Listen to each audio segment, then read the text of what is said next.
Me llamo Antonio Mendoza, tengo 68 años y esta mañana de octubre en Madrid, mi mundo se desplomó con unas palabras que jamás pensé escuchar de labios de mi propio hijo. Las hojas doradas del otoño madrileño se desprendían lentamente de los plátanos de sombra que bordeaban la calle Serrano, creando una alfombra crujiente bajo mis pies mientras regresaba de mi paseo matutino. El aire fresco de la mañana llenaba mis pulmones y por un momento me sentí revitalizado. A mis 68 años aún conservaba la energía suficiente para caminar durante una hora por el barrio de Salamanca, observando cómo la ciudad despertaba poco a poco.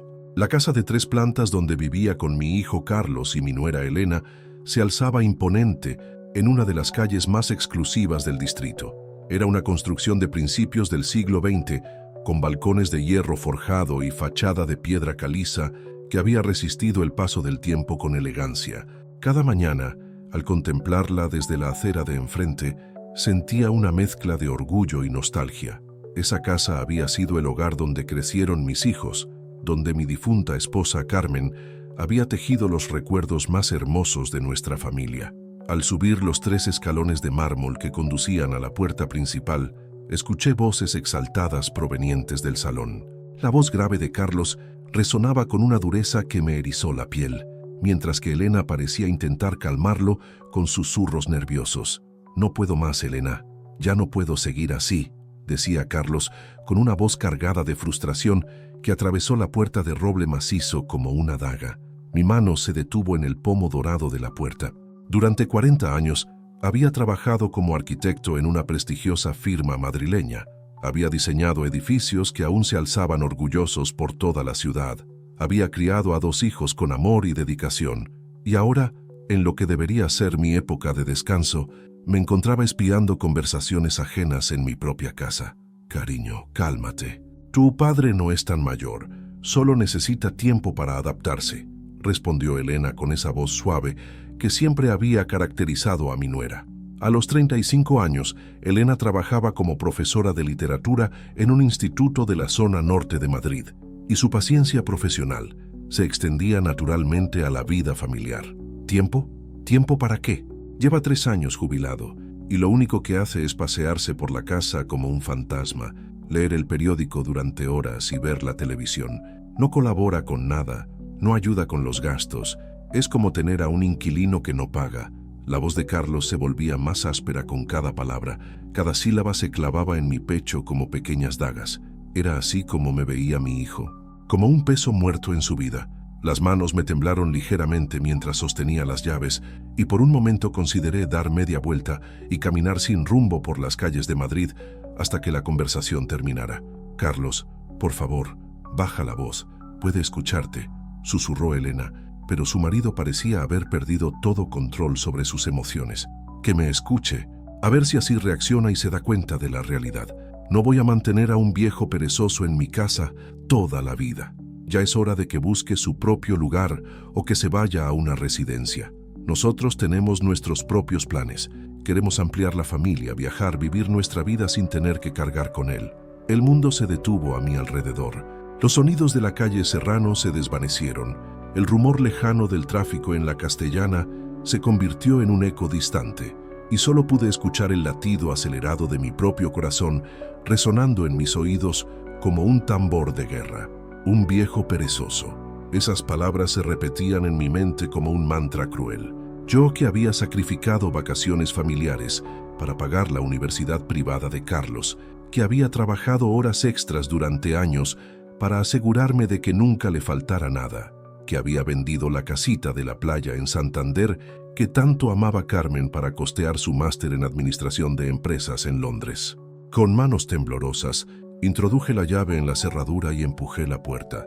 El chirrido familiar de las bisagras anunció mi llegada, y las voces del salón se silenciaron abruptamente, como si alguien hubiera presionado el botón de pausa en un reproductor de música. «Buenos días», murmuré con una voz que sonó más débil de lo que pretendía, mientras colgaba mi chaqueta de lana gris en el perchero de la entrada. «Papá, buenos días», respondió Carlos apareciendo en el umbral del salón, su rostro mostrando una palidez que delataba su nerviosismo. A los 42 años, Carlos había heredado mi complexión robusta y mi altura, pero en ese momento parecía encogido, como si el peso de sus propias palabras lo hubiera aplastado. Elena apareció detrás de él, sus ojos castaños brillando con una mezcla de compasión y vergüenza. Su cabello castaño claro estaba recogido en una coleta improvisada y llevaba puesto el delantal que usaba para preparar el desayuno, salpicado con pequeñas manchas de café que delataban la agitación de la mañana. ¿Has dormido bien, Antonio?, preguntó Elena con esa cortesía forzada que se usa cuando se sabe que algo no va bien, pero nadie se atreve a mencionarlo directamente. Perfectamente, gracias, mentí, dirigiéndome hacia la cocina con pasos que me parecieron más pesados que de costumbre. La verdad era que llevaba semanas durmiendo mal, despertándome en las madrugadas con una sensación de inquietud que no lograba explicar. Ahora entendía por qué. La cocina de la casa conservaba el estilo clásico que Carmen había elegido décadas atrás. Muebles de madera de cerezo, encimera de mármol blanco con vetas grises y una mesa redonda en el centro donde solíamos desayunar en familia cuando los niños eran pequeños. Los azulejos sevillanos que decoraban la pared sobre los fogones habían sido un capricho de mi esposa durante uno de nuestros viajes de aniversario. Me serví una taza de café del termo que Elena siempre preparaba por las mañanas y el aroma familiar me trajo recuerdos de mejores tiempos. Carlos entró detrás de mí, carraspeando nerviosamente antes de sentarse frente a mí en la mesa. «Papá, necesitamos hablar», comenzó, evitando mirar directamente a mis ojos. «Escucho», respondí manteniendo un tono neutral mientras removía lentamente el café con una cucharilla de plata que había pertenecido a mi madre. «Es sobre la situación actual. Elena y yo hemos estado pensando que tal vez sería mejor si consideraras la posibilidad de buscar tu propio lugar. No es nada personal, es solo que necesitamos nuestro espacio. Somos jóvenes y queremos empezar nuestra propia familia sin complicaciones». Cada palabra era como una bofetada. Carlos, mi primogénito, el niño que había corrido hacia mis brazos cada tarde cuando regresaba del trabajo, que había llorado en mi hombro el día que murió su madre, ahora me estaba pidiendo que abandonara lo que consideraba mi hogar. «Entiendo», fue todo lo que logré articular, porque cualquier otra palabra habría salido cargada de una amargura que no quería mostrar. «Hay residencias muy buenas en Madrid, papá. Lugares donde estarías cómodo, con gente de tu edad, actividades, cuidados médicos si los necesitas. Podríamos visitarte los fines de semana», continuó Carlos, y pude percibir cómo intentaba convencerse a sí mismo de que lo que proponía era razonable. Elena entró en la cocina en ese momento, secándose las manos con un paño de cocina. Sus ojos se movían nerviosamente entre Carlos y yo, como si estuviera presenciando una colisión de trenes a cámara lenta. «Antonio, tú sabes que te apreciamos mucho», intervino Elena con voz suave, «pero Carlos tiene razón en que necesitamos nuestro espacio. No es que no te queramos aquí, es solo que soy un estorbo», completé la frase por ella y vi cómo ambos se estremecían al escuchar sus propios sentimientos expresados con tanta crudeza. «No digas eso, papá. No eres un estorbo, simplemente las circunstancias han cambiado». Carlos intentó suavizar sus palabras, pero el daño ya estaba hecho. Me levanté lentamente de la mesa, sintiendo cómo mis rodillas protestaban por el movimiento. Los 68 años pesaban más en ese momento que nunca antes. Caminé hacia la ventana de la cocina que daba al pequeño jardín trasero, donde Carmen había plantado rosales que aún florecían cada primavera, llenando el aire con su fragancia dulce. «¿Y dónde exactamente propones que vaya?», pregunté sin girarme, contemplando las hojas que caían silenciosamente sobre el césped que yo mismo había estado regando cada mañana durante los últimos 3 años. «Bueno, hay opciones. Como te dije, hay residencias, o podrías alquilar un pequeño apartamento.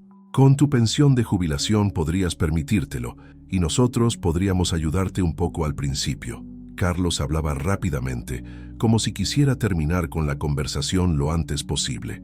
Una sonrisa amarga se dibujó en mi rostro mientras observaba mi reflejo en el cristal de la ventana. Un hombre mayor, con el cabello completamente blanco, arrugas que marcaban décadas de trabajo y preocupaciones, y ojos que habían perdido el brillo que Carmen solía adorar. «¿Sabes qué es lo más curioso de todo esto, hijo?», dije finalmente, girándome para enfrentarlos. Carlos frunció el ceño, confundido por el cambio en mi tono de voz. Esta casa, donde quieres que busque mi propio lugar, está a mi nombre. Siempre ha estado a mi nombre. El silencio que siguió fue tan denso que parecía tener peso físico. Carlos parpadeó varias veces, como si estuviera procesando información que no podía ser cierta. Elena se llevó una mano al pecho y pude ver cómo su rostro palidecía gradualmente. ¿Qué quieres decir?, murmuró Carlos con voz quebrada. Quiero decir exactamente lo que acabas de escuchar. Esta casa, en la calle Serrano número 47, está registrada a nombre de Antonio Mendoza García. Yo soy el propietario legal de cada metro cuadrado, de cada ladrillo, de cada baldosa que pisas. Carlos se dejó caer pesadamente en la silla, como si las piernas le hubieran fallado de repente. Elena se apoyó en la encimera, sus nudillos blancos por la presión con la que se aferraba al mármol. Pero tú dijiste que era nuestra. Cuando nos casamos, dijiste que podíamos considerarla nuestro hogar, balbuceó Carlos, su voz apenas un susurro. Y así era nuestro hogar, de la familia. Pero al parecer, tú has decidido que yo ya no formo parte de esa familia. ¿Te está gustando esta historia? No olvides suscribirte al canal y déjanos en los comentarios de qué ciudad nos estás viendo. También cuéntanos hasta dónde crees que llegará nuestra historia. ¿Qué haría Antonio en esta situación? Sigamos descubriendo juntos. El reloj de pared de la cocina marcaba las 10:30 de la mañana.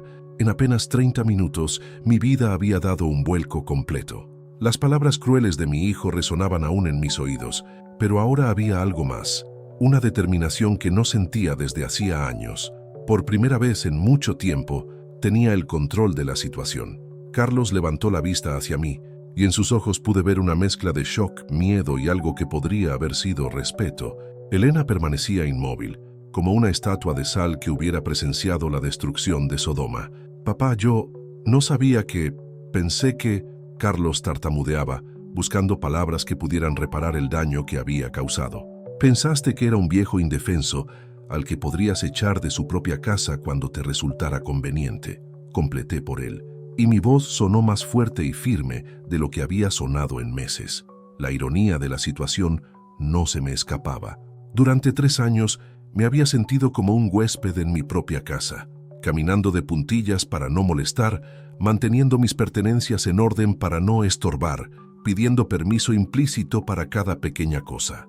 Y todo este tiempo, ellos habían estado viviendo bajo mi techo, pagando sus gastos con el dinero que les proporcionaba la casa que yo había comprado con décadas de trabajo y sacrificio. Antonio, por favor, podemos hablar de esto con calma, intervino Elena, su voz temblando ligeramente. Ha sido un malentendido terrible. Carlos no hablaba en serio. Estaba nervioso por el trabajo, ya sabes cómo es cuando tiene estrés.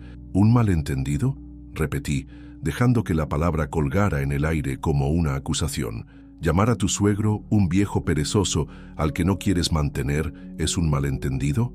Carlos se cubrió el rostro con las manos, y por un momento vi al niño de 8 años que lloraba cuando se caía de la bicicleta en el Parque del Retiro. Pero ese niño había crecido.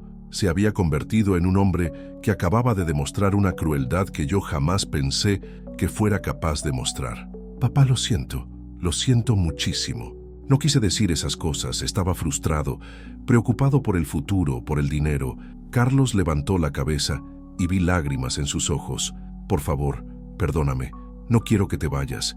Esta es tu casa, siempre ha sido tu casa. Pero las palabras, una vez pronunciadas, no podían retirarse.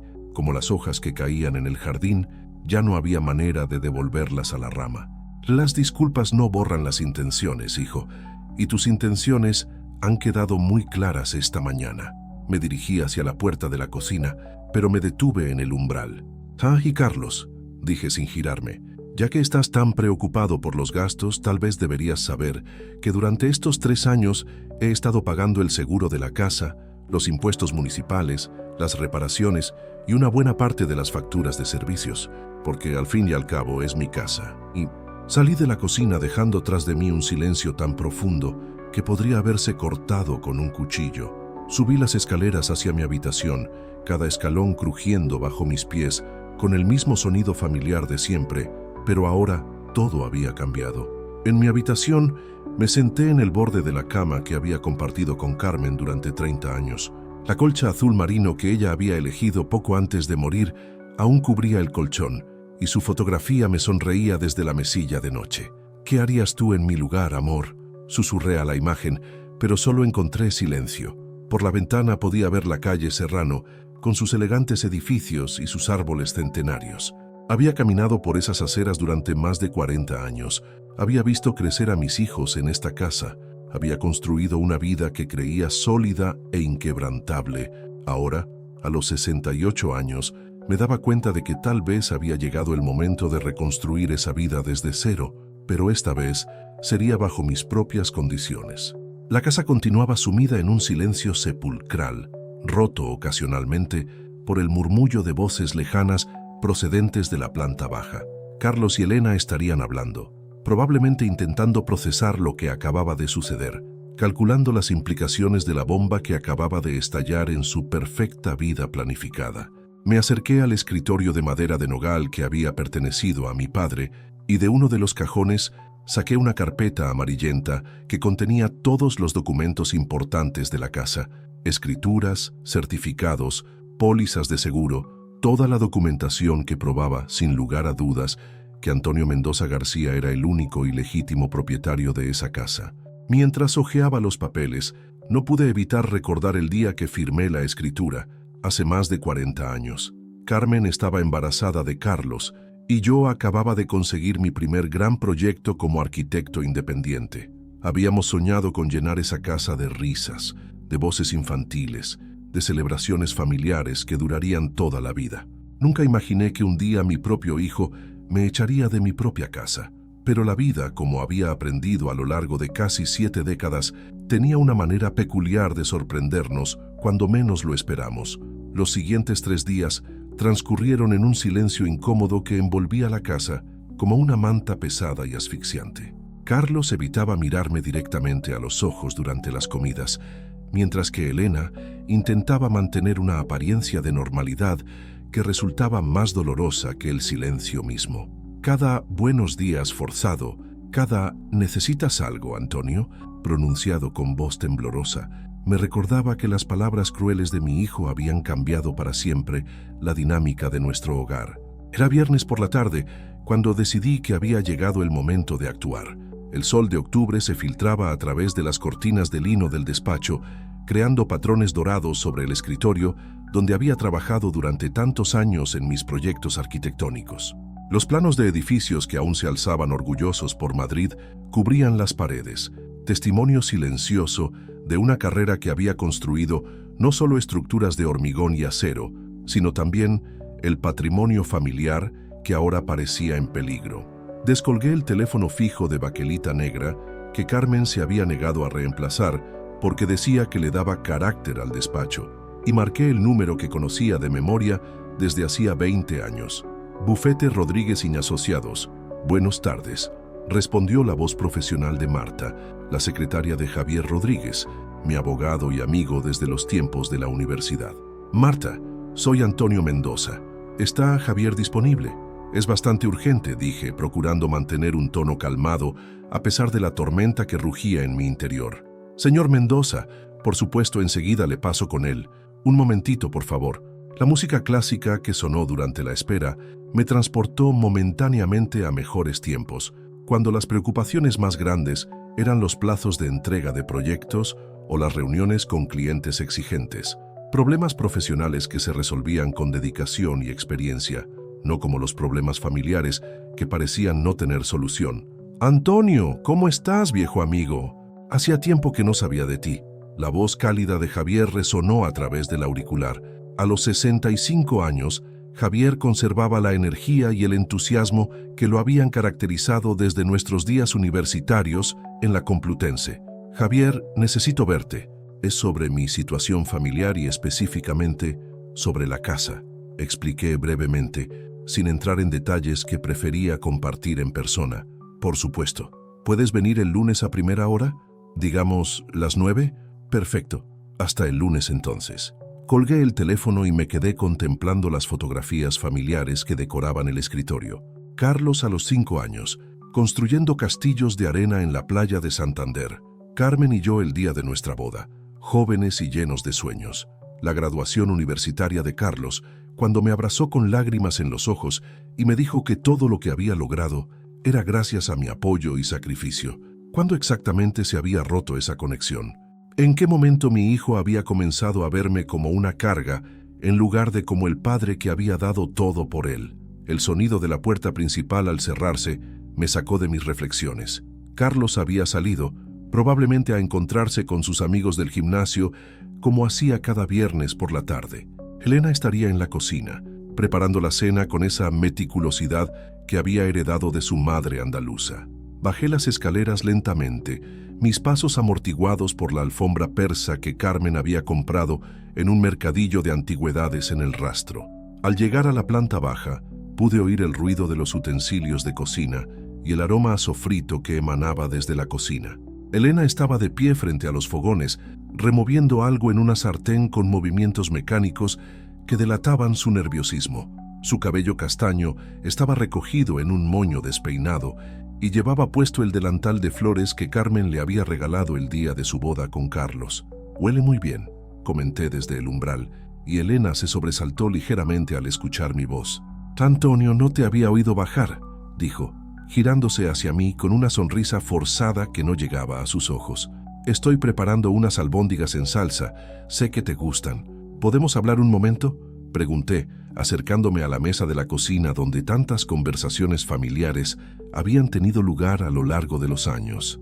Elena bajó el fuego y se secó las manos con el paño de cocina antes de sentarse frente a mí. Sus ojos castaños mostraban una mezcla de culpabilidad y preocupación que me partía el corazón. Elena siempre había sido como la hija que nunca tuvimos Carmen y yo, y verla sufrir por la situación creada por su marido me dolía casi tanto como las palabras crueles de Carlos. «Elena, quiero que sepas que nada de lo que ha pasado es culpa tuya», comencé inclinándome ligeramente hacia adelante. «Tú siempre me has tratado con respeto y cariño, y eso no lo voy a olvidar nunca». Los ojos de Elena se llenaron de lágrimas que intentó contener parpadeando rápidamente. «Antonio, Carlos no hablaba en serio. Está pasando por un momento difícil en el trabajo.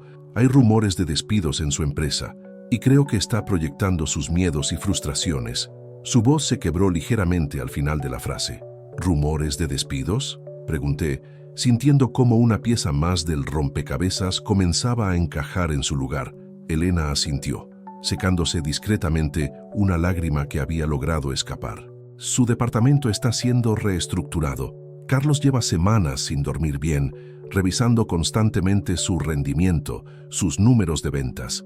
Creo que la idea de tener gastos adicionales le está generando una ansiedad terrible», explicó Elena, y por primera vez en días pude ver algo de compasión hacia mi hijo germinando en mi pecho.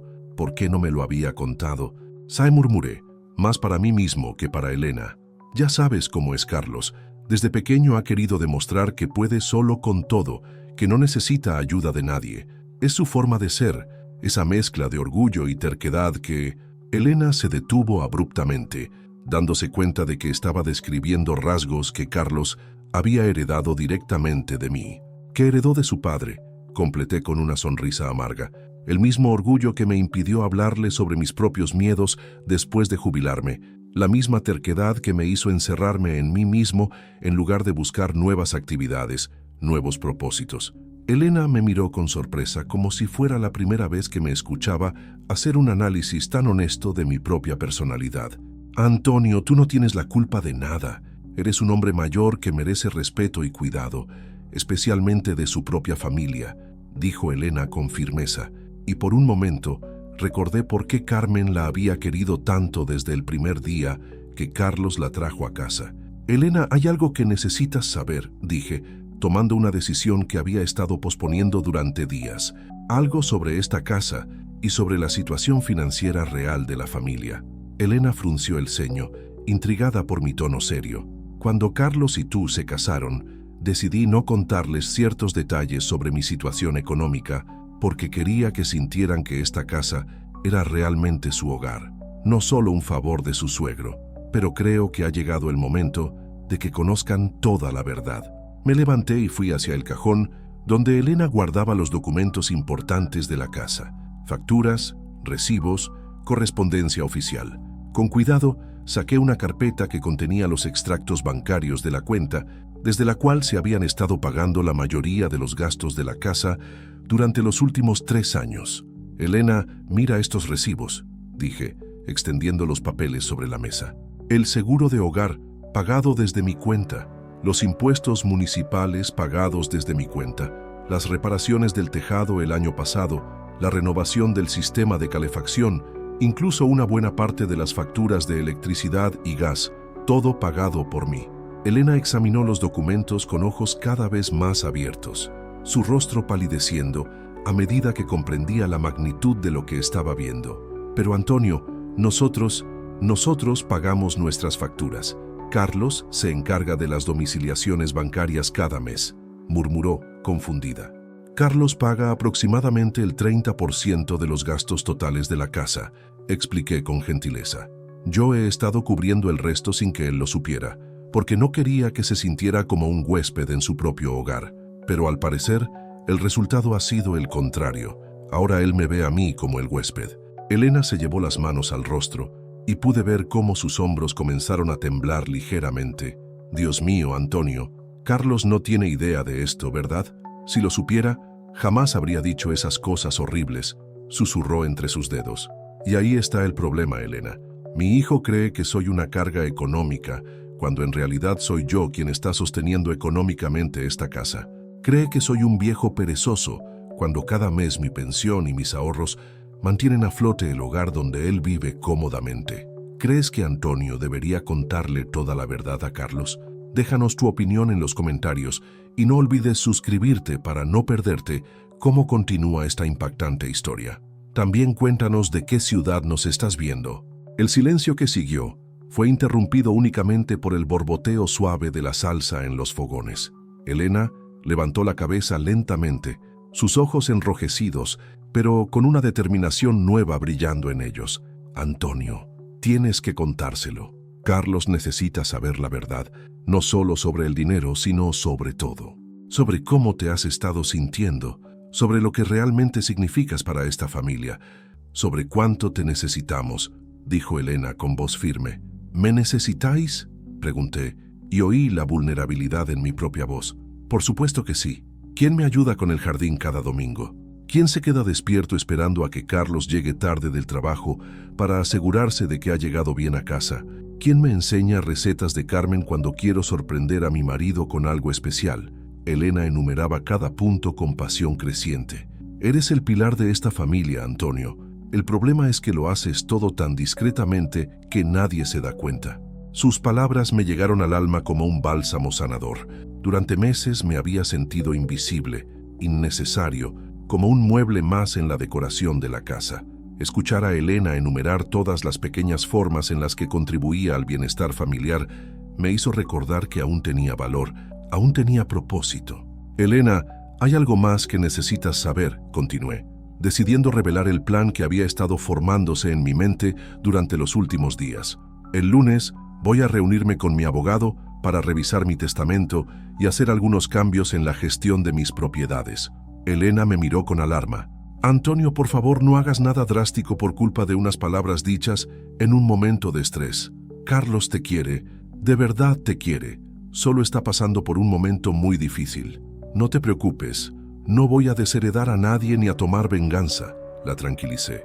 Pero sí voy a asegurarme de que queden claras ciertas cosas. Esta familia necesita entender cuál es la realidad de nuestra situación, y es hora de que yo deje de esconderme detrás de una falsa modestia que solo ha creado malentendidos.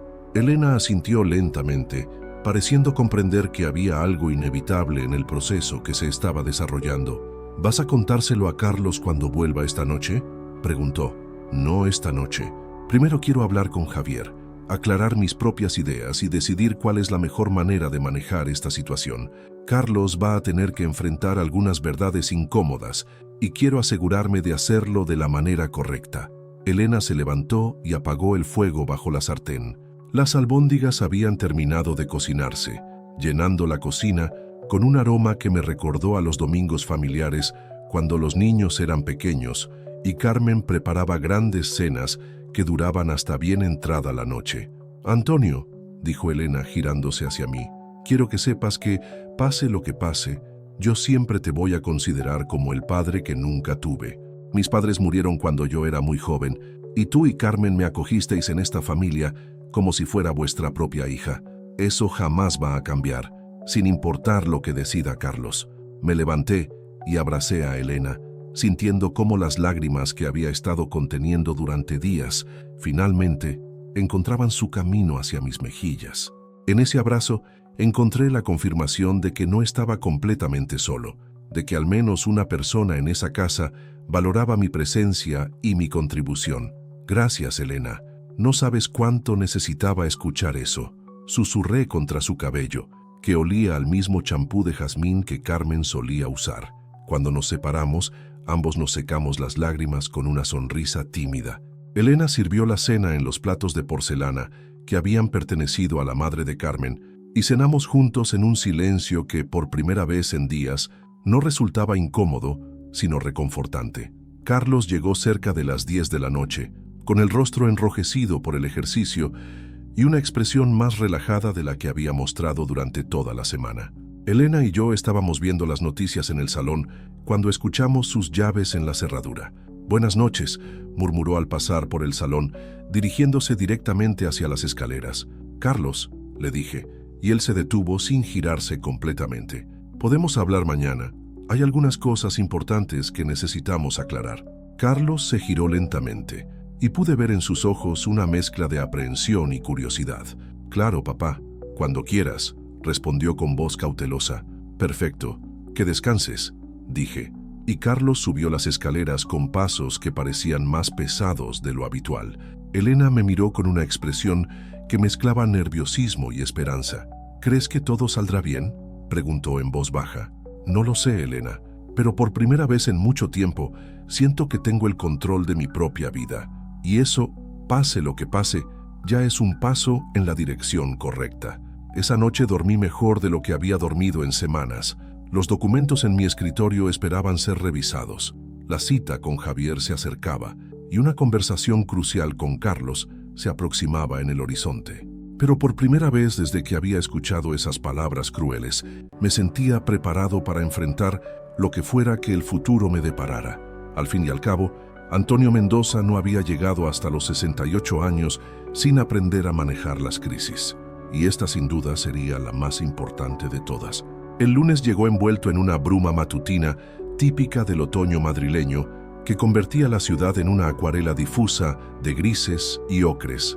Me desperté antes del amanecer, como había hecho durante décadas de vida laboral, y encontré en esa rutina temprana un consuelo inesperado. A las 6 de la mañana, la casa dormía en silencio, y por primera vez en días me sentí dueño de mi propio espacio y mi propio tiempo. Preparé café en la cafetera italiana que Carmen había traído de uno de nuestros viajes a Florencia, y el aroma familiar llenó la cocina como un abrazo matutino. Mientras el café se calentaba, revisé una vez más los documentos que llevaría a la reunión con Javier: escrituras de la casa, extractos bancarios, pólizas de seguro y una lista manuscrita de todos los gastos que había estado cubriendo durante los últimos 3 años. A las 7:30, Carlos bajó a desayunar con su traje gris oscuro de ejecutivo y esa expresión tensa que había caracterizado su rostro durante las últimas semanas. Sus ojeras delataban noches de insomnio y sus movimientos tenían la rigidez de alguien que carga un peso invisible sobre los hombros. «Buenos días, papá», murmuró mientras se servía café en una taza que llevaba grabado el logo de su empresa de consultoría financiera. «Buenos días, hijo, ¿cómo dormiste?», pregunté, observando cómo evitaba mirarme directamente a los ojos. «Bien, gracias», mintió, removiendo el café con movimientos mecánicos que delataban su nerviosismo. Elena apareció en la cocina, envuelta en su bata de felpa rosa, con el cabello revuelto y esa expresión soñolienta que la hacía parecer 10 años más joven. Nos miró alternativamente a Carlos y a mí, como si pudiera sentir la tensión eléctrica que flotaba en el aire entre nosotros. «¿Sigues queriendo que hablemos hoy?», preguntó Carlos finalmente, levantando la vista hacia mí con una expresión que mezclaba aprehensión y una extraña determinación. «Por supuesto, cuando regreses del trabajo, hay muchas cosas que necesitamos aclarar», respondí con calma, pero pude ver cómo Elena contenía la respiración, esperando que alguno de los dos dijera algo que rompiera la frágil tregua que habíamos mantenido durante el fin de semana. Carlos asintió brevemente, apuró su café de un solo trago y besó a Elena en la frente antes de dirigirse hacia la puerta. El sonido de sus pasos se alejó por el pasillo, seguido del cierre característico de la puerta principal que había marcado el ritmo de nuestras mañanas durante años. ¿Estás seguro de que estás preparado para esto?, preguntó Elena una vez que quedamos solos, acercándose a mí con esa preocupación maternal que había heredado de su abuela cordobesa.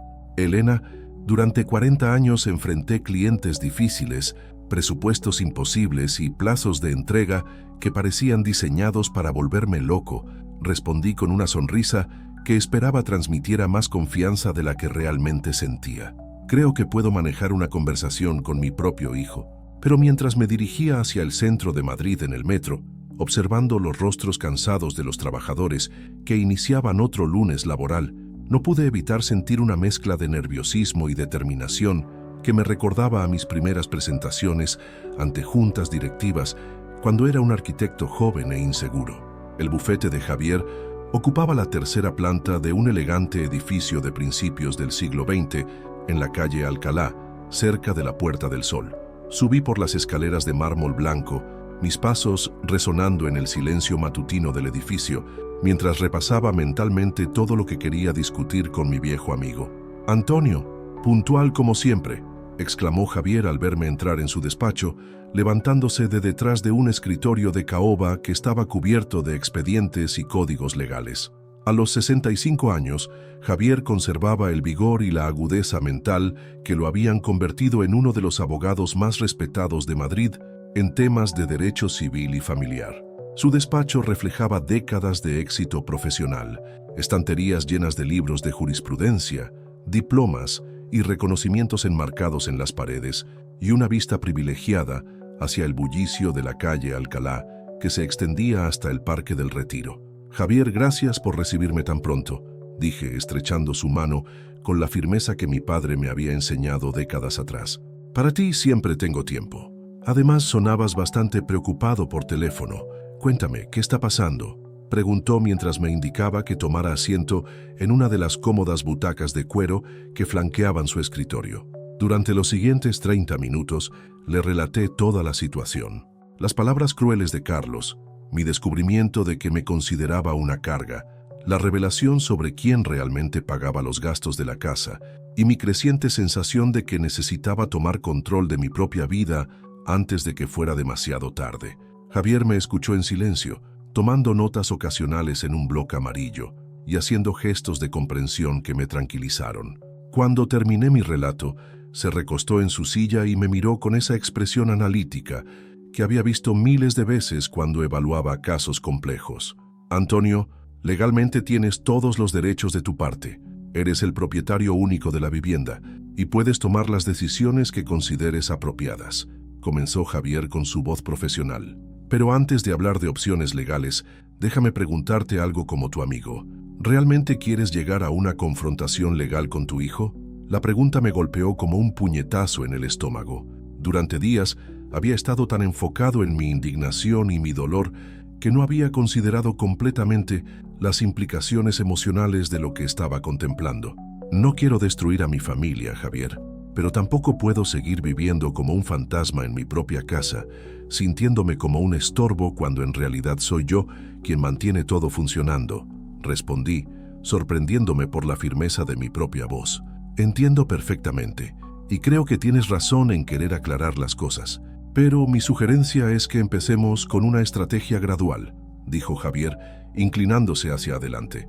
«Primero, una conversación honesta donde pongas todas las cartas sobre la mesa.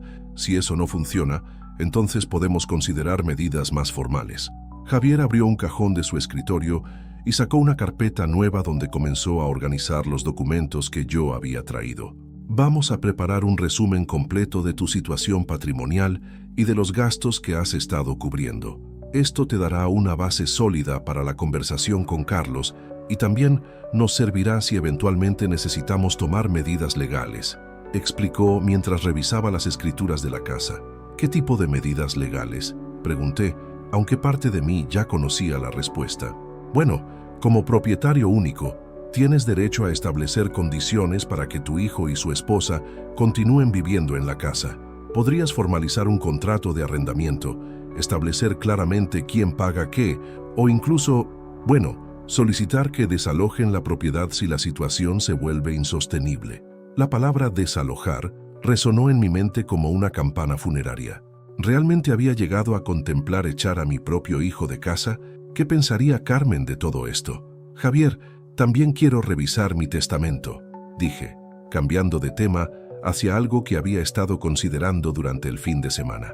Por supuesto, ¿qué cambios tienes en mente? Quiero asegurarme de que Elena esté protegida, independientemente de lo que pase con Carlos. Ella me ha tratado como a un padre durante todos estos años y merece ser reconocida como parte de la familia, expliqué, recordando el abrazo reconfortante que habíamos compartido en la cocina días atrás. Javier asintió aprobatoriamente. Esa es una decisión muy noble, Antonio, y perfectamente legal. También podríamos establecer cláusulas específicas sobre el uso de la vivienda para evitar problemas futuros. Pasamos la siguiente hora revisando opciones, calculando cifras y elaborando una estrategia que me diera herramientas concretas para la conversación que me esperaba esa noche. Cuando salí del bufete cerca del mediodía, me sentía como un general que había planificado cuidadosamente su campaña, pero que aún temía el momento de entrar en batalla. ¿Qué crees que pasará cuando Antonio confronte a Carlos con toda la verdad? Déjanos tu predicción en los comentarios y no olvides suscribirte al canal. También queremos saber de qué ciudad nos estás viendo y si alguna vez has vivido una situación familiar similar. Decidí caminar desde el centro hasta casa, necesitando tiempo para procesar todo lo que había discutido con Javier y preparar mentalmente la conversación que cambiaría para siempre la dinámica de nuestra familia. Las calles de Madrid bullían con la actividad del mediodía. Oficinistas que se dirigían a almorzar, turistas que fotografiaban cada rincón y el eterno ballet urbano de autobuses, taxis y peatones que había observado evolucionar durante décadas. Al pasar por la plaza de Cibeles, me detuve frente a la fuente donde Carmen y yo solíamos llevar a los niños a jugar los domingos por la tarde. Carlos tenía 5 años cuando declaró que algún día sería tan importante como para tener una oficina con vista a esa plaza. Ironías del destino, ahora trabajaba en un rascacielos moderno en el distrito financiero, lejos del Madrid histórico que había marcado su infancia. Llegué a casa cerca de las 2 de la tarde, encontrando a Elena en el jardín trasero, podando los rosales que Carmen había plantado años atrás. Llevaba puestos unos guantes de jardinería manchados de tierra y una expresión concentrada que se iluminó al verme llegar. ¿Cómo fue la reunión con Javier?, preguntó, incorporándose y secándose una gota de sudor de la frente con el dorso de la mano. Productiva y reveladora, respondí, acercándome a contemplar los rosales que, a pesar del otoño avanzado, aún mostraban algunas flores tardías de color rosa pálido. Elena, esta noche voy a contarle todo a Carlos, toda la verdad sobre la situación económica, sobre mis sentimientos, sobre lo que realmente está pasando en esta familia. Elena dejó las tijeras de podar sobre la mesa de hierro forjado que usábamos para las comidas al aire libre durante el verano. ¿Estás preparado para su reacción? Carlos puede ser muy orgulloso cuando se siente acorralado, advirtió con esa sabiduría sobre su marido que solo otorgan años de convivencia. Javier me ayudó a organizar toda la información. Tengo documentos, cifras, hechos concretos. No se trata de emociones o percepciones, Elena. Se trata de realidades que Carlos no puede negar ni ignorar. Elena se quitó los guantes y me miró con una expresión que mezclaba orgullo y preocupación. Antonio, independientemente de lo que pase esta noche, quiero que sepas que admiro tu valentía. Muchas personas en tu situación habrían elegido el silencio y el resentimiento. Tú has elegido enfrentar el problema de frente. No tengo alternativa, Elena. A los 68 años no me queda tiempo para vivir en situaciones que me hagan infeliz. Carmen siempre decía que la vida era demasiado corta para desperdiciarla en conflictos sin resolver. Almorzamos juntos en silencio, cada uno perdido en sus propios pensamientos sobre lo que se avecinaba. Elena había preparado una tortilla española con patatas que sabía exactamente como las que hacía mi madre en mi infancia, y ese sabor familiar me dio fuerzas para enfrentar lo que vendría. A las 6 de la tarde comencé a escuchar los sonidos que anunciaban el regreso de Carlos. El motor de su coche al aparcar, sus pasos en las escaleras del portal, el ruido de llaves en la cerradura. Elena y yo intercambiamos una mirada que decía más que 1000 palabras. Carlos entró en casa, con su expresión habitual de cansancio postlaboral, pero pude percibir una tensión adicional en sus hombros y en la forma en que evitaba mirarme directamente. «Buenas tardes», murmuró dirigiéndose hacia las escaleras como había hecho durante toda la semana. «Carlos», dije con voz firme, «necesitamos hablar ahora». Se detuvo en el 5º escalón, sus nudillos blancos por la presión con la que se aferraba al pasamanos de madera. «¿No puedes darme al menos 5 minutos para cambiarme?», preguntó con un tono que rozaba la irritación. «5 minutos. Te espero en el despacho», respondí, y pude ver cómo Elena se retiraba discretamente hacia la cocina, dejándonos espacio para la confrontación que había estado gestándose durante días. Durante esos 5 minutos eternos, organicé todos los documentos sobre el escritorio del despacho, como si fuera a presentar un proyecto arquitectónico ante el cliente más importante de mi carrera. En cierto modo así era. Carlos era el proyecto más importante de mi vida, y esta presentación determinaría si podría salvarlo o si lo perdería para siempre. Cuando Carlos bajó, vestido con unos vaqueros y una camisa de algodón azul, su expresión había cambiado. Ya no era el ejecutivo cansado que había llegado a casa, sino el niño temeroso, que sabía que había hecho algo mal y estaba a punto de enfrentar las consecuencias. «Siéntate, por favor», dije, señalando la silla frente al escritorio. Carlos obedeció en silencio, sus ojos moviéndose nerviosamente sobre los documentos esparcidos frente a mí. «Hijo», comencé, y mi voz sonó más calmada de lo que esperaba. «Durante los últimos días he estado reflexionando mucho sobre nuestra situación familiar y he llegado a la conclusión de que es hora de que tengas una conversación muy franca sobre algunas verdades que has estado ignorando». Carlos se removió en su asiento, pero mantuvo silencio. «Primero, quiero que sepas que Elena me contó sobre los problemas en tu trabajo, sobre los rumores de despidos y el estrés que estás viviendo. Entiendo que eso puede explicar, aunque no justificar, algunas de las cosas que dijiste sobre mí la semana pasada». Por primera vez en días, Carlos me miró directamente a los ojos y pude ver una mezcla de sorpresa y vergüenza en su expresión. «Papá, comenzó, pero levanté una mano para detenerlo. «Déjame terminar, Carlos. Hay muchas cosas que necesitas escuchar y después tendrás todo el tiempo del mundo para responder». Tomé el primer documento de la pila y lo coloqué frente a él. «Esta es la escritura de la casa. Como puedes ver, está a mi nombre. Siempre ha estado a mi nombre. Cuando te casaste con Elena y vinieron a vivir aquí, decidí no mencionarlo porque quería que sintieran que este era realmente su hogar, no una caridad de su suegro». Carlos tomó el documento con manos ligeramente temblorosas, leyendo líneas que probablemente confirmaban algo que en el fondo siempre había sabido.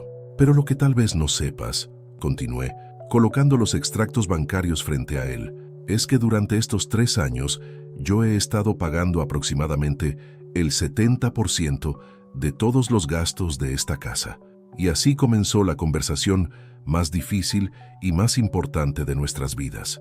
Carlos examinaba los extractos bancarios con una expresión que evolucionaba gradualmente, del escepticismo a la incredulidad, y finalmente al shock más absoluto. Sus dedos temblaron ligeramente mientras pasaba las páginas, deteniéndose en cada línea que detallaba los pagos que yo había estado realizando sin su conocimiento durante 3 años completos. Esto no puede ser verdad», murmuró, su voz apenas un susurro mientras señalaba una transferencia de 2.000 euros correspondiente al seguro anual de la vivienda. «Papá, nosotros pagamos nuestras cuentas. Yo mismo me encargo de las domiciliaciones cada mes». «Efectivamente, pagas tus cuentas», respondí con calma, sacando otro documento de la pila.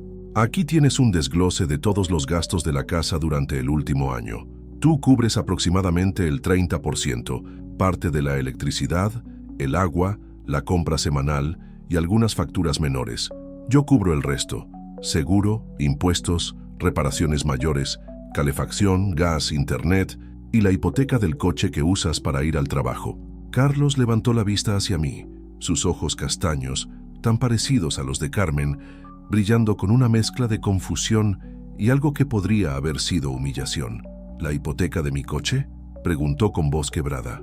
El BMW que conduces está financiado a mi nombre porque en el momento de comprarlo, hace 2 años, tu historial crediticio no era lo suficientemente sólido para obtener las condiciones favorables que conseguimos, expliqué, manteniendo un tono neutral a pesar del dolor que me causaba ver a mi hijo desmoronarse frente a mis ojos.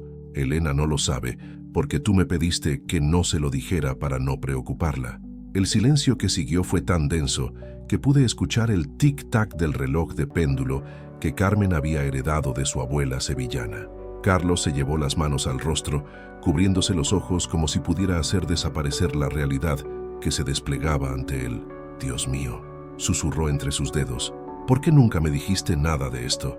¿Por qué me dejaste creer que eras un hombre independiente que mantenía a su familia y proporcionaba un hogar a su padre anciano?» Completé la frase por él y pude ver cómo se encogía físicamente ante mis palabras, porque eso era exactamente lo que quería que sintieras, Carlos. Quería que tuvieras la dignidad de saberte capaz de cuidar de tu propia familia. Carlos bajó las manos lentamente, revelando un rostro que parecía haber envejecido 10 años en los últimos 10 minutos. Sus ojos estaban enrojecidos, no solo por las lágrimas que amenazaban con derramarse, sino por algo más profundo, la comprensión dolorosa de que toda su percepción de sí mismo había estado construida sobre una ilusión. Entonces, cuando dije que no quería mantener a un viejo perezoso en mi casa, comenzó, y su voz se quebró completamente. «Estabas hablando del hombre que realmente te mantiene a ti», terminé la frase, y cada palabra fue como un cuchillo que se hundía en el corazón de ambos. Carlos se levantó bruscamente de la silla, comenzando a caminar de un lado a otro del despacho, como un animal enjaulado. Sus pasos resonaban sobre el parquet de roble, y pude ver cómo su mente trabajaba furiosamente, procesando información que reconfiguraba completamente su comprensión de la realidad familiar. «¿Elena lo sabe?», preguntó de repente, deteniéndose frente a la ventana que daba al jardín trasero. «Se lo conté hace unos días, después de escuchar tu evaluación de mi contribución a esta familia», respondí, observando cómo sus hombros se tensaban aún más. «Por eso ha estado tan rara últimamente», murmuró Carlos más para sí mismo que para mí. «Por eso me mira como si fuera un monstruo». «Elena no te ve como un monstruo, Carlos. Te ve como un hombre que está pasando por un momento muy difícil y que cometió un error terrible por el estrés y la presión. Pero eso no cambia el hecho de que ese error ha causado mucho daño». Carlos se giró hacia mí, y por primera vez en años pude ver al niño vulnerable que había sido, al hijo que solía correr hacia mí cuando tenía pesadillas o cuando otros niños se burlaban de él en el colegio. «Papá, yo no sabía, si hubiera sabido», comenzó, pero levanté una mano para detenerlo. «Carlos, siéntate, aún no hemos terminado». Obedeció como un autómata, sus movimientos mecánicos delatando el shock emocional que estaba experimentando. Saqué el siguiente documento de la pila, el informe que Javier había preparado esa mañana. «Esto es un resumen de mi situación patrimonial actual», dije, colocando el documento frente a él.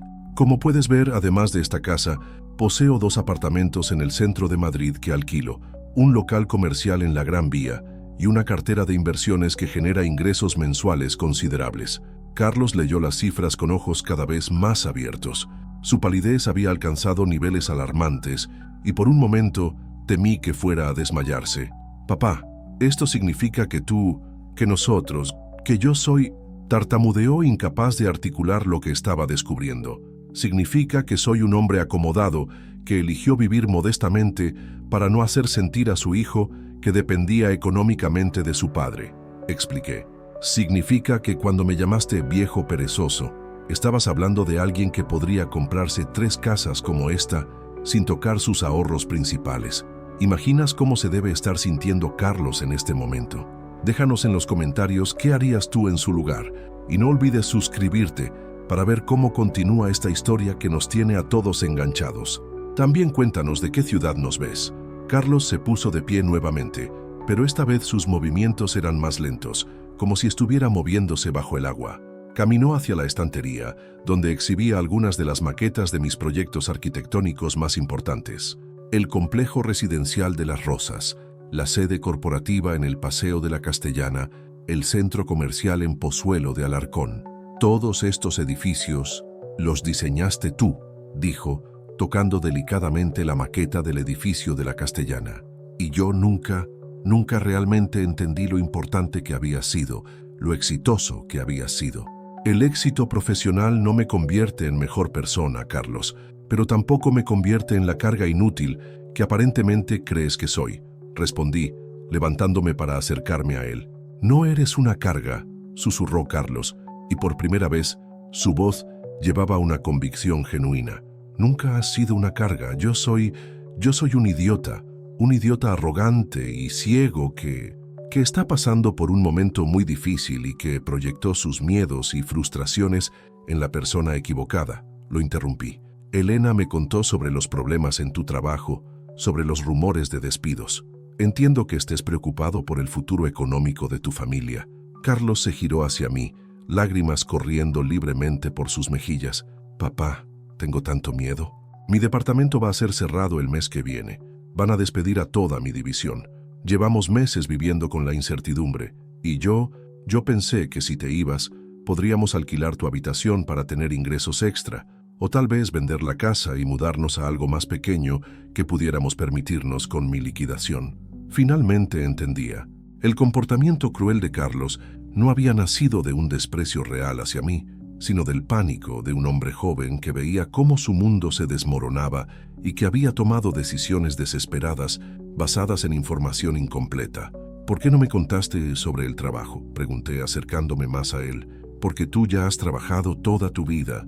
Ya te has ganado el derecho a descansar, a no preocuparte por problemas económicos. No quería que sintieras que tenías que rescatarme otra vez, como cuando era niño, respondió Carlos, secándose las lágrimas con el dorso de la mano. Carlos, mírame, dije, tomando su rostro entre mis manos como solía hacer cuando era pequeño y necesitaba que prestara atención. Soy tu padre. Rescatarte cuando lo necesitas no es una obligación, es un privilegio. Es lo que los padres hacemos por nuestros hijos, sin importar la edad que tengan. Pero yo te dije cosas horribles. Te llamé, te dije que eras... Sollozó, incapaz de repetir sus propias palabras crueles. Dijiste cosas que me dolieron profundamente, reconocí. Pero ahora entiendo de dónde venían esas palabras. Y aunque el dolor no desaparece automáticamente, puedo empezar a perdonar.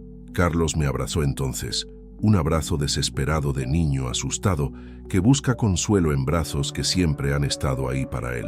Sentí cómo sollozaba contra mi hombro, liberando semanas de tensión, miedo y culpa acumulada. Papá, perdóname. Por favor, perdóname. Repetía una y otra vez, y cada palabra era como un bálsamo para las heridas que habían estado sangrando en mi corazón durante días. Ya está, hijo, ya está, murmuré, acariciando su cabello como había hecho miles de veces cuando era niño. Pero necesitamos hablar sobre cómo vamos a solucionar esta situación. Todos hemos aprendido cosas importantes esta semana y es hora de usar ese conocimiento para construir algo mejor. Nos separamos lentamente y Carlos se secó las lágrimas con una sonrisa temblorosa que me recordó a Carmen cuando se emocionaba viendo películas románticas. ¿Qué propones?, me preguntó, y por primera vez en semanas pude ver respeto genuino en sus ojos cuando me miraba. Regresé al escritorio y saqué el último documento de la pila, el borrador de un contrato que Javier y yo habíamos preparado esa mañana. Propongo que formalicemos nuestra situación de convivencia, dije, colocando el documento frente a él. Este es un contrato de comodato que establece claramente las condiciones bajo las cuales tú y Elena pueden continuar viviendo en esta casa. Define responsabilidades, contribuciones económicas justas y equitativas y protege los derechos de todos los involucrados. Carlos leyó el documento con atención, sus ojos moviéndose rápidamente sobre las cláusulas que habíamos redactado cuidadosamente. Dice que Elena y yo pagaríamos 500 euros mensuales en concepto de gastos compartidos, leyó en voz alta. Eso es muy poco para una casa como esta. Es lo justo, considerando que es mi casa y que yo elijo vivir aquí con vosotros, expliqué. También establece que yo continuaré pagando las reparaciones mayores, seguros e impuestos, mientras que vosotros os haréis cargo de los gastos diarios como electricidad, agua y compra. ¿Y si pierdo el trabajo?, preguntó Carlos, su voz todavía teñida de preocupación. El contrato incluye una cláusula de dificultades económicas temporales, respondí, señalando el párrafo correspondiente. En caso de desempleo o reducción significativa de ingresos, los pagos se pueden suspender por un periodo de hasta 6 meses mientras buscas nueva colocación. Carlos terminó de leer el documento y me miró con una expresión que mezclaba gratitud, alivio y algo que parecía ser admiración. «Papá, esto es más generoso de lo que merezco después de lo que te dije», murmuró. «Carlos, esto no es generosidad, es justicia. Es reconocer la realidad de nuestra situación y establecer un marco que nos permita vivir juntos con dignidad y respeto mutuo», expliqué. «Pero hay una condición importante que no está en el contrato, porque es un asunto de corazón, no de ley». «¿Cuál?», preguntó inclinándose hacia adelante. «Que nunca más vuelvas a hablar de mí como si fuera una carga o un estorbo. Soy tu padre, soy el dueño de esta casa y soy un miembro valioso de esta familia.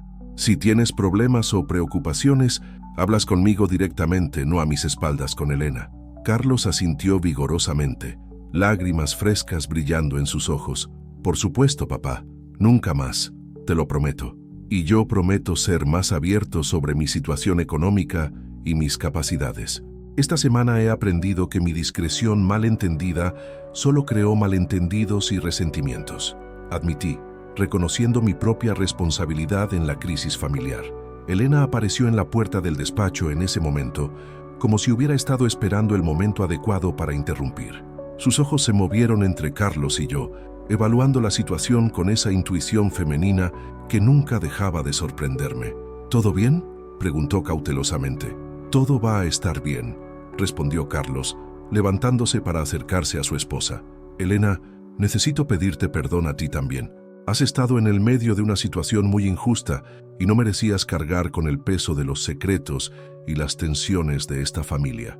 Elena miró alternativamente a Carlos y a mí, como si estuviera procesando el cambio dramático en la atmósfera de la habitación. «¿Van a contarme qué pasó aquí?», preguntó con una sonrisa tímida. «Vamos a contarte todo», respondí, acercándome a ambos. «Y después vamos a celebrar que esta familia ha superado su primera crisis seria sin destruirse en el proceso». Carlos extendió su mano hacia mí, y cuando la estreché, pude sentir que estaba sellando no solo un acuerdo económico, sino una nueva etapa en nuestra relación padre-hijo. Una etapa basada en honestidad, respeto mutuo y la comprensión de que el amor familiar a veces requiere conversaciones difíciles para mantenerse fuerte. «Gracias, papá, por todo, por la casa, por el dinero, por la paciencia, pero sobre todo por no rendirte conmigo cuando probablemente merecía que lo hicieras», dijo Carlos, y en su voz pude escuchar ecos del niño que había criado con tanto amor y dedicación. «Carlos», respondí, «un padre jamás se rinde con sus hijos, jamás».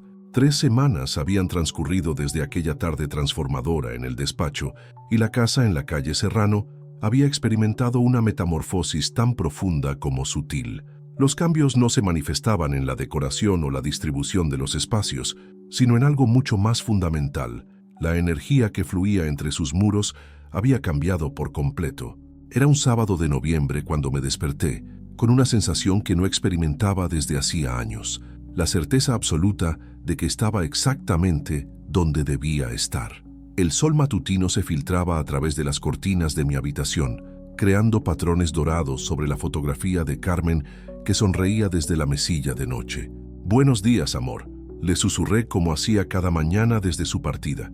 Pero esta vez las palabras llevaban una paz que había estado ausente durante meses. El aroma a café recién hecho y tostadas francesas flotaba desde la cocina, acompañado por el sonido de voces alegres que conversaban sin la tensión que había caracterizado nuestros desayunos durante tanto tiempo. Me vestí con calma, eligiendo la camisa azul que Carmen siempre decía que resaltaba mis ojos, y bajé las escaleras con pasos que ya no intentaban ser silenciosos o discretos. En la cocina encontré una escena que habría parecido imposible apenas un mes atrás. Carlos, vestido con su pijama de rayas azules, preparaba tortitas mientras tarareaba una canción de Manu Chao que solía escuchar cuando era adolescente. Elena, sentada en la mesa con una taza de café humeante entre las manos, leía en voz alta fragmentos divertidos del periódico dominical. Ambos levantaron la vista cuando entré, y sus sonrisas fueron genuinas, libres de la artificialidad forzada que había marcado nuestras interacciones recientes. «Buenos días, papá», dijo Carlos, acercándose para darme un abrazo que se había convertido en ritual matutino desde nuestra conversación. No el abrazo rápido y obligatorio de la cortesía familiar, sino un abrazo real, de esos que habían faltado durante demasiado tiempo en nuestra casa. «Buenos días, hijo. Huele delicioso», respondí, y pude ver cómo sus ojos se iluminaban con el orgullo simple de quien ha preparado algo especial para las personas que ama. «Es la receta de tortitas de la abuela Carmen», explicó Elena, levantándose para servirme café en la taza que tenía grabado «Mejor papá del mundo», un regalo que Carlos me había hecho cuando tenía 8 años y que había permanecido olvidado en el fondo del armario durante años. Carlos encontró su cuaderno de recetas el fin de semana pasado. Me senté en mi lugar habitual en la mesa redonda, pero ahora ese lugar no se sentía como un espacio cedido por cortesía, sino como el sitio natural del patriarca de la familia. Carlos sirvió las tortitas en platos decorados con pequeñas fresas, exactamente como Carmen solía hacerlo los domingos de invierno cuando los niños eran pequeños. «Papá, tengo noticias», anunció Carlos mientras se sentaba frente a mí, su expresión mezclando nerviosismo y emoción. «Ayer me confirmaron oficialmente el despido de la empresa. El departamento cierra definitivamente el 30 de noviembre». Elena me miró con preocupación, probablemente esperando que la noticia generara tensión o ansiedad familiar. Pero la conversación que habíamos tenido semanas atrás había cambiado completamente mi perspectiva sobre estos desafíos. «¿Y cómo te sientes al respecto?», pregunté, cortando un pedazo de tortita que sabía exactamente como las que Carmen preparaba. «Aliviado, la verdad», respondió Carlos con una sonrisa que me sorprendió. «Durante meses he estado viviendo en el limbo, preguntándome cuándo caería el hacha. Ahora que ya lo sé, puedo empezar a planificar el siguiente paso». «¿Tienes idea de cuál va a ser ese siguiente paso?», inquirí, genuinamente interesado en sus planes. Carlos intercambió una mirada significativa con Elena antes de responder. «Bueno, con la liquidación que voy a recibir y algunos ahorros que hemos logrado reunir, Elena y yo hemos estado hablando sobre la posibilidad de abrir nuestra propia consultoría», explicó, y pude ver cómo sus ojos se animaban al hablar de este proyecto. «Ella tiene experiencia en recursos humanos por su trabajo en educación y yo conozco el sector financiero. Creemos que podríamos ofrecer servicios integrales a pequeñas y medianas empresas». «Es una idea excelente», comenté, y vi cómo Carlos se enderezaba ligeramente en su silla, valorando mi opinión de una manera que no había hecho en años. «¿Han considerado dónde establecer la oficina?». «Ese es precisamente el tema que queríamos discutir contigo», intervino Elena, mirándome con esa expresión cautelosa que usaba cuando iba a pedir algo importante. «Hemos estado pensando en la posibilidad de usar el antiguo estudio de arquitectura que tienes en la planta baja. Sé que lo has estado usando como almacén desde que te jubilaste, pero sería perfecto para una oficina», completé, sintiendo cómo una sonrisa se extendía por mi rostro. «Tiene entrada independiente desde el jardín, espacio para reuniones y toda la infraestructura necesaria. Es una idea brillante». La cara de Carlos se iluminó como la de un niño en la mañana de Reyes. «¿De verdad no te importaría? No queremos invadir tu espacio o causarte molestias», dijo, y pude escuchar en su voz la consideración genuina que había estado ausente durante tanto tiempo. «Carlos, ese espacio lleva 3 años acumulando polvo porque no he sabido qué hacer con él. Verlo convertido en el lugar donde tú y Elena construyen su futuro profesional sería el mejor uso posible que podría tener», respondí, levantándome para dirigirme hacia la ventana que daba al jardín trasero.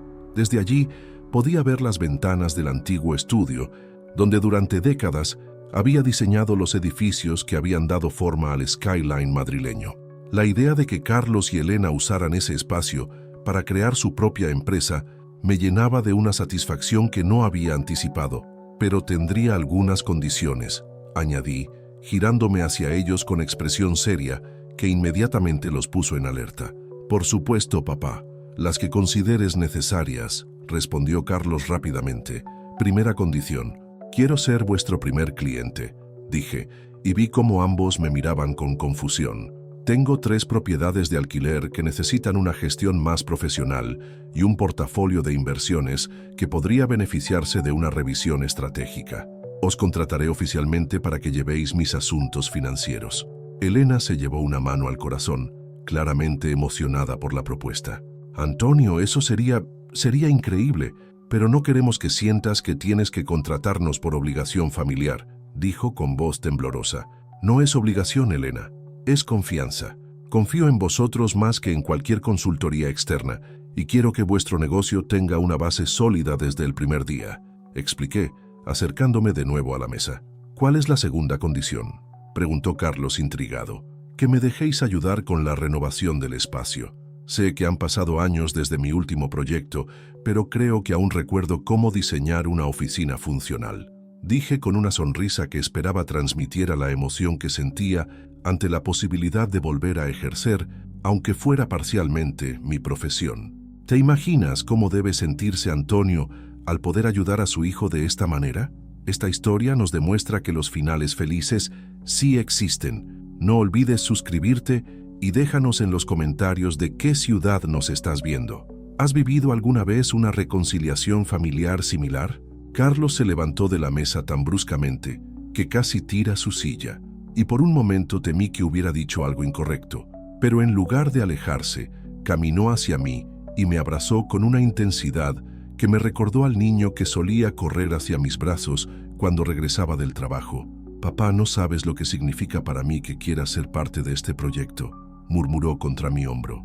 «Durante años me he sentido como si tuviera que demostrar que podía hacer las cosas solo, sin tu ayuda, pero ahora entiendo que rechazar tu apoyo no me hacía más independiente, solo me hacía más tonto».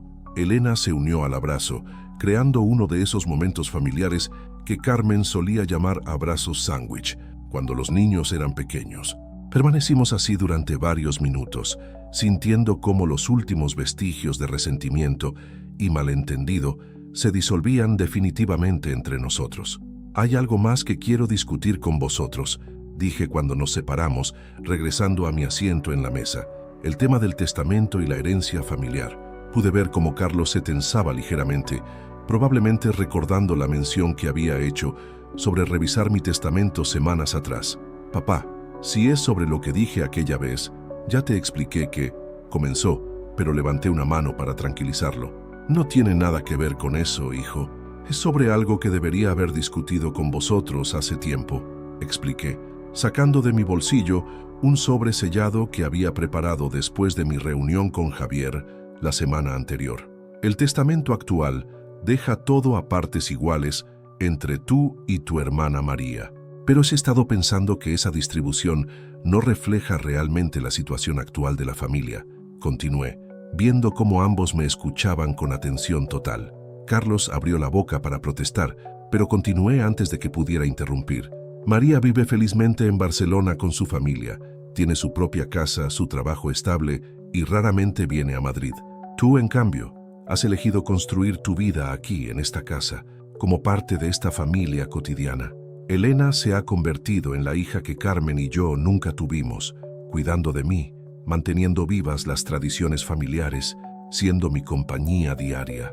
Elena tenía lágrimas en los ojos y Carlos parecía estar conteniendo la respiración. «Por eso he decidido modificar el testamento de la siguiente manera. María recibirá uno de los apartamentos de alquiler y una porción equivalente del portafolio de inversiones. Esta casa, el estudio de la planta baja y el resto de las propiedades quedarán para vosotros dos conjuntamente». El silencio que siguió fue tan profundo que pude escuchar el rumor lejano del tráfico en la Castellana. «Papá, eso es demasiado generoso», murmuró Carlos finalmente. «No es generosidad, Carlos, es justicia. Esta casa ha sido vuestro hogar durante años y quiero asegurarme de que continúe siéndolo mucho después de que yo ya no esté aquí», expliqué, sorprendiéndome por lo natural que me resultaba hablar de mi propia mortalidad. «Antonio», susurró Elena, «no sé qué decir. Nunca esperé, nunca pedí. Elena, tú no pediste nadar, pero durante años has sido la que ha mantenido unida a esta familia. Has cuidado de mí cuando estaba triste, has soportado las tensiones entre Carlos y yo con paciencia infinita, y has llenado esta casa con el amor y la calidez que necesitaba después de perder a Carmen, dije tomando su mano entre las mías. Pero queremos que sepas, intervino Carlos, que no necesitamos una herencia para formar parte de esta familia. Ya somos familia, con o sin papeles legales. Precisamente por eso quiero que esos papeles reflejen la realidad emocional, respondí. Cuando Carmen y yo compramos esta casa, soñábamos con que se llenara de voces de niños, con celebraciones navideñas, con domingos familiares que duraran toda la vida. Vosotros habéis hecho realidad esos sueños. Elena se levantó para traer una caja de pañuelos de papel y todos nos reímos cuando nos dimos cuenta de que los tres estábamos llorando simultáneamente. Hay una condición más, añadí cuando recuperamos la compostura. ¿Cuál?, preguntaron al unísono. Que cuando tengáis hijos me dejéis ser el abuelo más consentidor y entrometido de todo Madrid, dije con una sonrisa que hizo que ambos estallaran en carcajadas. Papá, sobre eso, comenzó Carlos, intercambiando otra de esas miradas significativas con Elena. ¿Qué pasa?, pregunté, intrigado por sus expresiones conspirativas. Bueno, resulta que vas a tener la oportunidad de empezar a practicar ese papel antes de lo que esperabas, dijo Elena, colocando una mano protectora sobre su vientre. El mundo se detuvo a mi alrededor, los sonidos de la calle se desvanecieron, el tic-tac del reloj se silenció y solo pude escuchar el latido acelerado de mi propio corazón. ¿Estás diciendo que...? Comencé, incapaz de terminar la pregunta. Estoy embarazada de 8 semanas, confirmó Elena con una sonrisa radiante. Queríamos esperar hasta estar seguros para contártelo, pero después de toda esta conversación sobre el futuro y la familia, nos pareció el momento perfecto.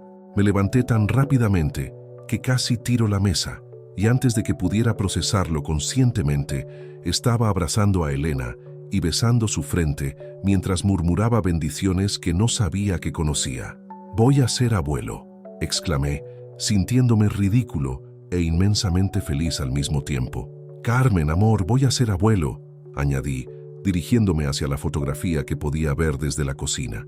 Carlos me abrazó por la espalda, y por un momento los tres formamos un pequeño círculo de felicidad pura en el centro de la cocina, donde tantas conversaciones importantes habían tenido lugar a lo largo de los años. «Papá», dijo Carlos con voz emocionada, «este bebé va a tener la suerte de conocer a su abuelo. Va a crecer en esta casa, va a escuchar las mismas historias que yo escuché, va a jugar en el mismo jardín donde yo jugué, y va a saber desde el primer día que es parte de una familia que ha aprendido que el amor verdadero a veces requiere conversaciones difíciles, pero que siempre vale la pena luchar por él», añadió Elena secándose las lágrimas de felicidad. Esa tarde, los tres salimos al jardín trasero para planificar dónde instalaríamos el columpio que ya estaba imaginando construir para mi futuro nieto o nieta. Mientras observábamos los rosales de Carmen que preparaban sus raíces para sobrevivir al invierno, supe que nuestra familia también había encontrado la forma de sobrevivir a su propia estación difícil. La casa en la calle Serrano había vuelto a llenarse de sueños, planes y esperanzas, pero esta vez, esos sueños incluían a un anciano que había redescubierto su lugar en el mundo y su valor en la vida de las personas que más amaba.